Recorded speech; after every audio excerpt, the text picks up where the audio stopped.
Apple management team in their latest quarterly earnings call said something interesting that has positive implications for Apple stock investors. It had to do with Apple Intelligence and how sales in the markets where Apple introduced the AI features were better than the markets where it didn't. So I'm going to dig deeper in that and a couple of other things that I think you all should know if you're interested in Apple stock. I want to thank The Motley Fool for sponsoring this video. Visit fool.com/Parkev for the 10 best stocks to buy now. So Apple CEO Tim Cook said that we did see that the markets where we had rolled out Apple Intelligence, that the year-over-year performance on the iPhone 16 family was stronger than those where Apple Intelligence was not available. And the reason why this is important for Apple stock investors is because it highlights that the the Apple Intelligence upgrade is something that buyers are looking for as a reason to upgrade their phones. And so it's a catalyst for phone upgrades, which could signal a very positive sign for Apple sales in the upcoming quarters because it was only recently introduced. Let me share that. So they only had 2 or 2.5 weeks or so in the December quarter when they released that 18.2, and then in the UK and other English language countries for the 2.5 weeks.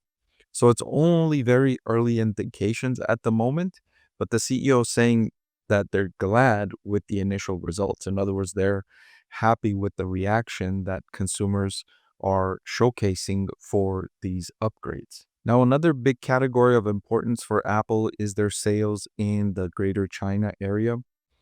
The CEO saying that if you look at our Greater China revenue for the quarter, we were down 11% year over year. And over half of the decline that they experienced was driven by a change in channel inventory from the beginning to the end of the quarter. And of course, Apple Intelligence, they haven't rolled it out yet in China.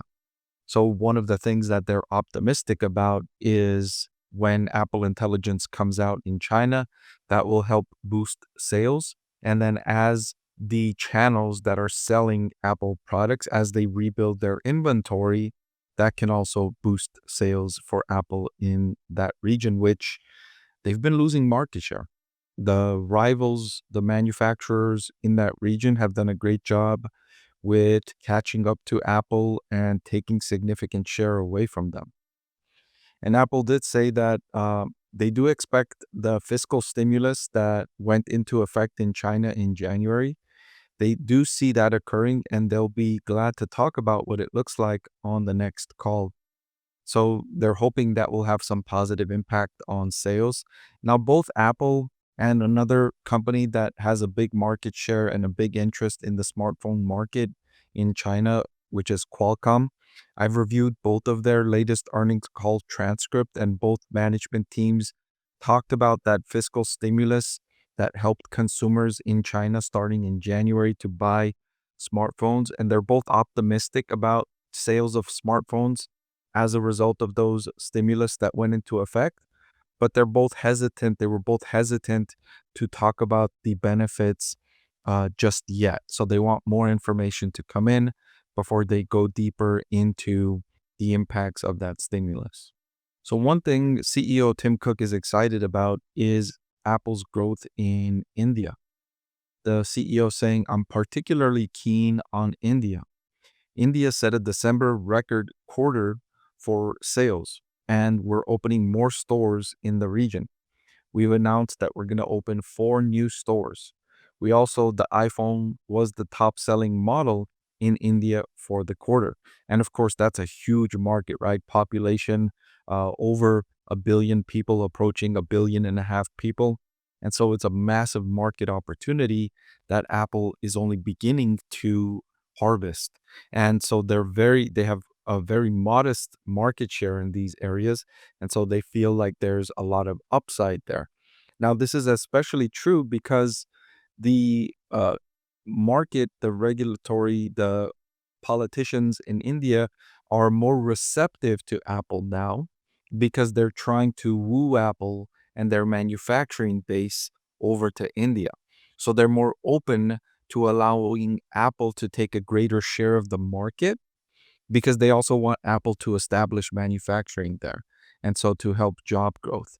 That's the biggest reason I feel that the market is such an opportunity for Apple because as they're trying to diversify their manufacturing base away from China, there's other countries that want that manufacturing base. That's a lot of jobs. There's a rumored over 2 million jobs in the Apple ecosystem in China. And so if Apple moves even a fraction of that, even 10% of that to India, that could be an estimated 200,000 jobs, which of course the politicians in that region would be very attracted, very interested in attracting. That could generate very positive headlines for the politicians. And so they'd be willing to give Apple some favorable treatment, give them expedited treatment when it comes to permits and everything, labor permits, manufacturing permits, building permits, etc., to get established and grow in India. And so I can understand why CEO Tim Cook is excited about that. As an Apple shareholder myself, I own Apple shares and I've owned Apple shares since around 2015 or so. I think that's a big opportunity for Apple investors. Could be one of the reasons why Apple stock has performed relatively well, despite the company's struggles with sales growth in most parts of the world, in one of its most important products, the iPhone. And many investors look at the initial Apple Intelligence features and ask themselves if this is really a compelling reason to get people to upgrade, even though management is optimistic about the upgrade catalyst that Apple Intelligence provides. Investors are a little bit skeptical about it. So this one thing here could be a huge upside in the long term for Apple stock investors, and it offsets the risks from China if it loses more market share in China and it becomes apparent that the people in that region are more interested in local companies and local providers of smartphones, and Apple can more aggressively pivot towards India with manufacturing and sales. It can offset those risks from China. Hey everyone, I'm excited to announce that my book is finally available for sale. I've been working on it for more than a year now, so I'm really excited to finally share this with you now. It goes through my framework for evaluating stocks. Some of you often ask why I like this stock or why I like the other stock, and this framework provides you the things that I look at when I'm evaluating stocks. I've added the link in the description below.